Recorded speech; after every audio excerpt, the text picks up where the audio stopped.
Hello, everyone, and welcome to assessment. This topic is so important for you right now, and you may be thinking, I don't know, is an assessment just something we do at the end of a unit to see if students got what they were supposed to out of it? And I would like to define it in bigger, broader terms and also give you some strategies and ways to think about it because this is more important than you think. And here is a really big thing. The way you assess a thing determines how we learn a thing. I'm going to say that again. How you assess a thing determines what we learn. It frames how we learn it. It organizes it in our head. It helps us visualize it. So the assessments that you devise matter. And assessment's bigger than testing. So with that sort of broad, let's dive in, I would like to start with a thought experiment with you in order to help you think about what this is and the work that it does. Imagine for a minute that we're going to go flying together.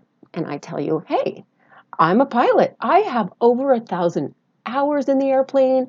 I've flown across the United States a couple times. We're going to have a good time. And don't worry about it. We'll go to Vegas. It'd be so fun. We'll just head on down. So then I get in the plane, and I say, well, don't worry your head about any of these little dials or anything else. I got you covered. We're like I said, we're just going to have a good time. And then we go flying out there, and you're thinking to yourself, well, is this Las Vegas? Because I don't think so. And we keep flying, and you're like, is this Las Vegas?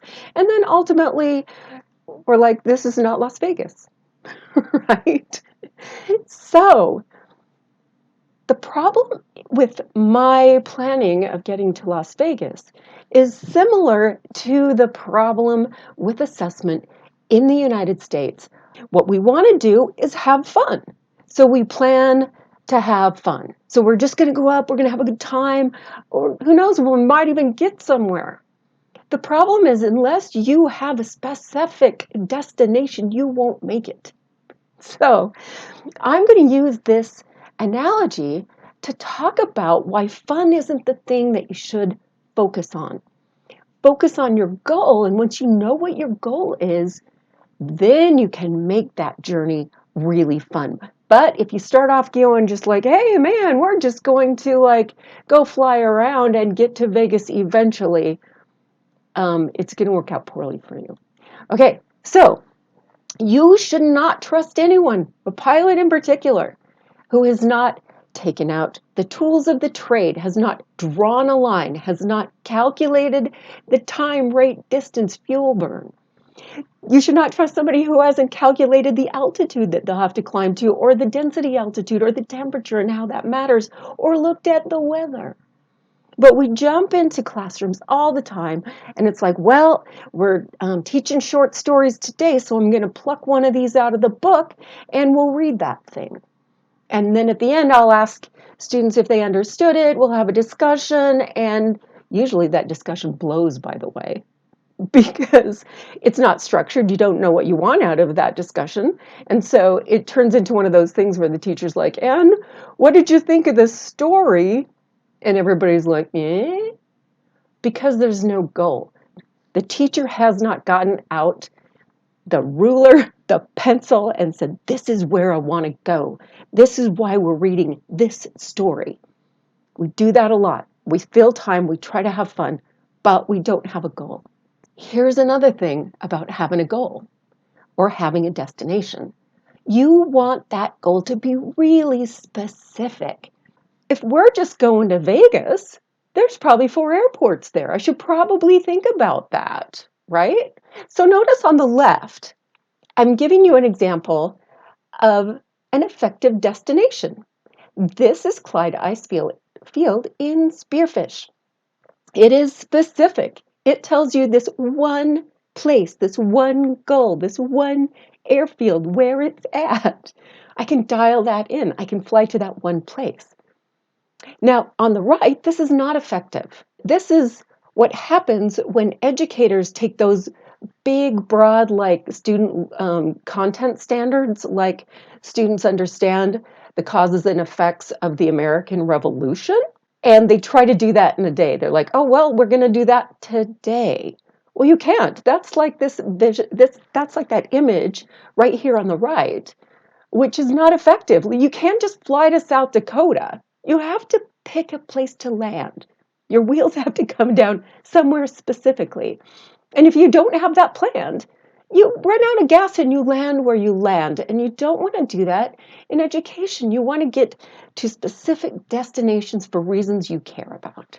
Okay, so this is even worse if we're flying to the Midwest, or even worse, the boring states, or even worse, America, right? So we want to narrow things down. So in a similar way, teaching without a precise goal is hanging out with kids. And I'm not saying that's a terrible thing. If you like to do after school programs, if you like to volunteer, if you like to do big brothers, big sisters, if you're at a daycare and you spend time with children, that's wonderful. But it's not the job of an expert. The job of an expert is to determine where people are going and help them get there. Because if you don't plan for learning, it's often accidental or erroneous. I end up learning about all the boring states, but I don't know anything specific. Like right now, I can tell you the definition of osmosis because I remember it from high school biology. And it is, if you are curious, the diffusion of water through a semi-permeable membrane. Yay! Do I know what that really means? No. Do I know how it functions in the real world? No. But I remember that one little fact, which was purely accidental. Also, if we don't have a clear goal and the teacher doesn't check to see if the goal's been met, it could be that I'm remembering something wrong and that I carry misinformation with me for the rest of my life. Also, if there's no goal in the classroom, your classroom will be chaotic. Students will ask, why do I got to learn this? And that's a valid question, and you should be able to answer it. And the waste of time can be harmful because students, one of our psychological needs of learners is that need for arousal. They want something worthy of their time. And if you don't give it to them, they will find it somewhere else. They will bother the person next to them. They will be rude. So you want to make sure you have goal-driven, purpose-driven assessments in your class because they're going to shape what you do. I know this is me in your shoes right now. I would have been like, I figured out the formula of writing a goal, and now can I get a job, please? Because I can figure this out on my own. Let's go. So I was very much like, I don't want to write student learning outcomes. I will. But I didn't understand how the writing of that outcome structures everything you do. The way that you assess a thing, and this goes back to what I said right at the first part of this video, the way that you choose to assess a thing constructs what we learn from that thing. So if I have you read an article about different kinds of food groups and what we need per day, and at the end of that, I ask you to do a short multiple choice quiz, I can probably tell as your instructor whether or not you got the basic facts down, right? So in your brain, what you have as a structure is some basic facts about food. Does it change how you eat? No, not at all.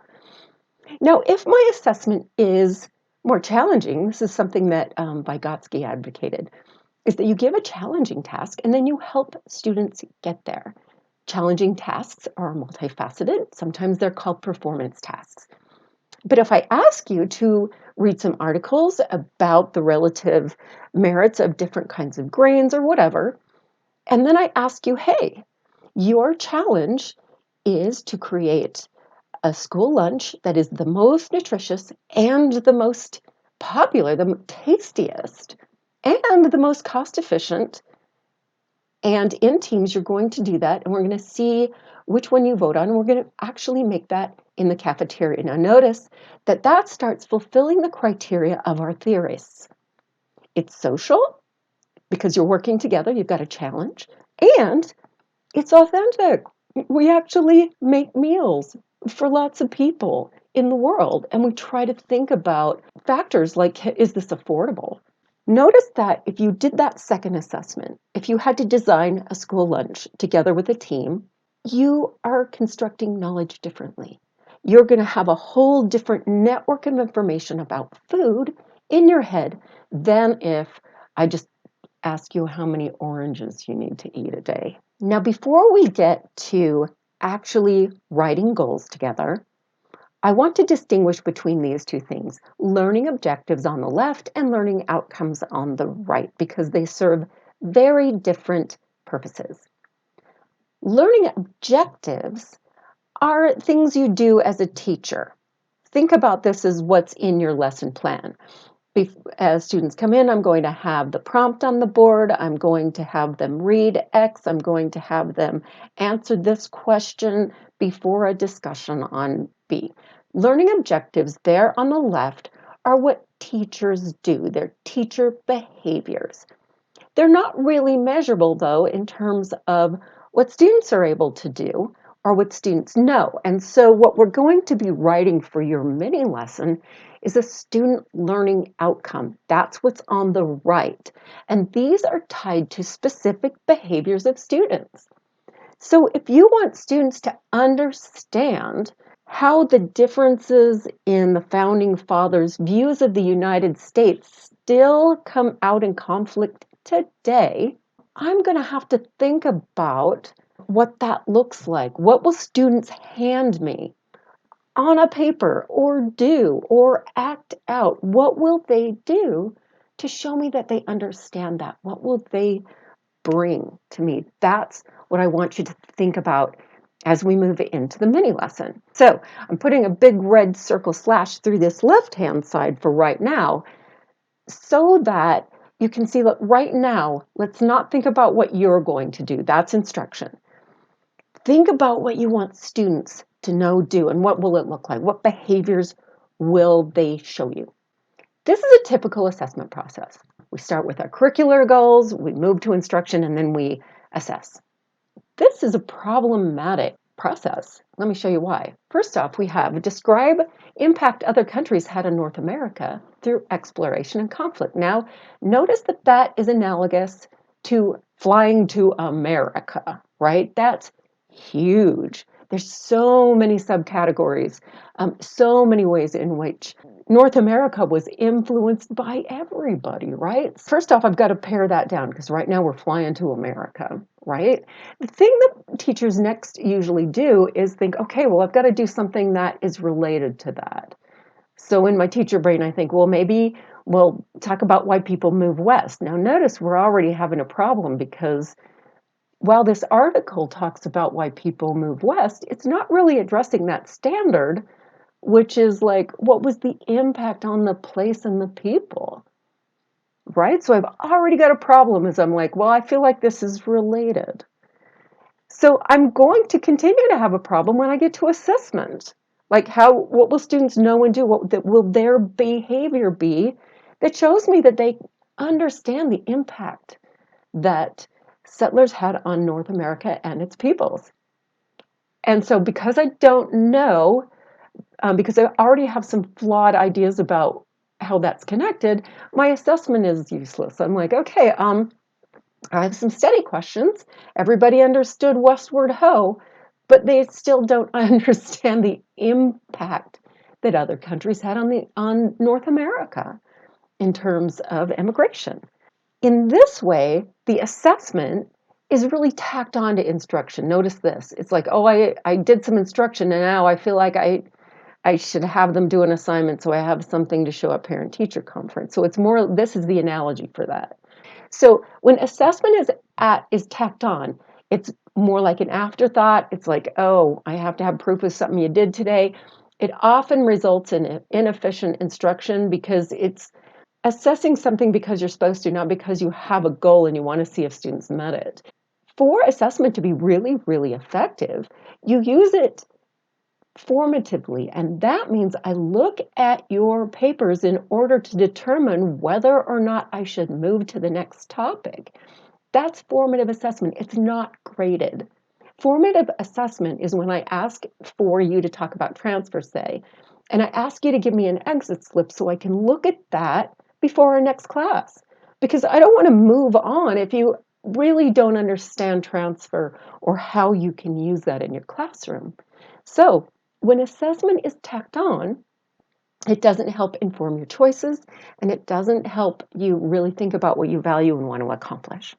This is a better model for going forward. Some people call this backward design. So what you should still start with is a curriculum goal. Okay, describe impact other countries had on North America through exploration and conflict. There's our gigantic goal. We're flying to America, right? But instead of just jumping to like, what will be a fun activity, I decide what I want students to know and do first. So maybe I want students to write a diary entry from a specific point of view, answering the question, how did your move impact the place you moved to and its people? And maybe now that I know that I want them to take a point of view and think about, what kind of agriculture, how did that change the land? How did that change the relationship between the people there? Then maybe I give some resources now. And maybe I find this PBS article that gives me like loads of personal voices. If you move these two things, bump instruction to the end and decide what behaviors you want first, you will get those. And then you can make instruction that makes that journey fun, that gets you to that goal in a way that's enjoyable for everybody. So it's not just like, hey, my goal is for students to understand the phases of the moon, and I think it would be fun to use Oreo cookies because students love Oreo cookies. And then, okay, and then I got to figure out some way of like tacking on instruction. You might have fun, but it's not going to be targeted or clear or purposeful, and learning will be accidental. So basically, in a nutshell, assessment is being able to infer what your students know and can do. So one thing I want to say is there's a thing called validity. And what validity means simply is that an assessment measures what it's intended to measure. So if I try to measure your intelligence or how much you know about the mini lesson by putting a measuring tape around your head, I'm not going to get a valid measure of what you know because that's dumb, right? So creating assessment is tricky because it's like, oh, so I have the scale and I stand on it. What if it gives me your IQ instead of your weight? If an assessment measures what it's supposed to measure, then it gives you a valid interpretation of what students know and can do.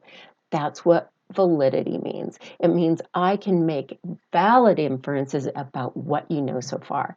So it's tricky because in an educational psychology sense, it's me really trying to get into your head to see, not to be creepy like that, but to see where I need to move to next in order to get you to Las Vegas or wherever we wanted to go specifically. This is a 7th grade geography standard. So if I really pick this because I think it's important, and I say students are able to identify how human migration impacts politics, environment, and regions. Okay, that's huge. That's flying to the world right there, right? And then I'm like, well, what behavior do I want to see? What will students do to show me that they understand that? And so what I decide I want students to do is create a travel brochure for a Caribbean island using textbook facts. Now, I hope you can see the problem here. If you can't, you should pause for a minute and see if those two things line up, because this is part of the art of knowing whether something is valid or not. If you are thinking to yourself, I'm not sure that's a valid indicator of whether or not students understand how human migration impacts politics and regions, you are right. Because a travel brochure doesn't show any of that.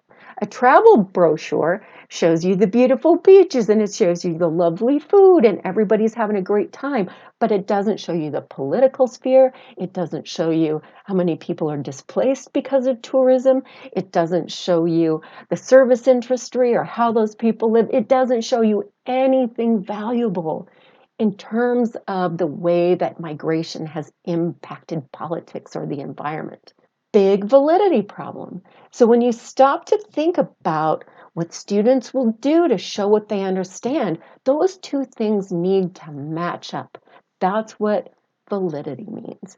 The big question you always ask yourself as soon as you think about what I want to teach is geography. I want to talk about how migration influences geography. Maybe I want to talk about environmentalism, and I want to talk about how migration has influenced maybe a specific region in the rainforest, right? So I'm going to narrow it down so I only have one airfield to land at, right? Now I need to ask myself, here's the tricky question with assessment, what will it look like? What will I have students do at the end of this class period to show me that they're getting that? What will they know, do? What will it look like? So for this module, I will have these instructions, but basically I want you to locate a content standard and see if you can do this. Narrow it down, try to select one landing field, something you could probably teach in one class period. That's typically about 45 minutes, 50 minutes. Determine what you want students to be able to know or do as a result of that lesson. This is your student learning outcome. I'm going to have a separate video on that. Then I'd like you to design an assessment that measures that. It should be valid. It should measure what it's intended to measure. And then come up with the activity. So decide what you want students to know and do first, then come up with the activity.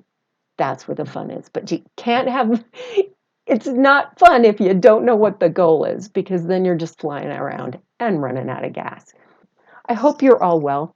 Please stay in touch if some of this is confusing to you, because you're getting some really dense information in this video that I'm asking you to apply in pretty sophisticated ways.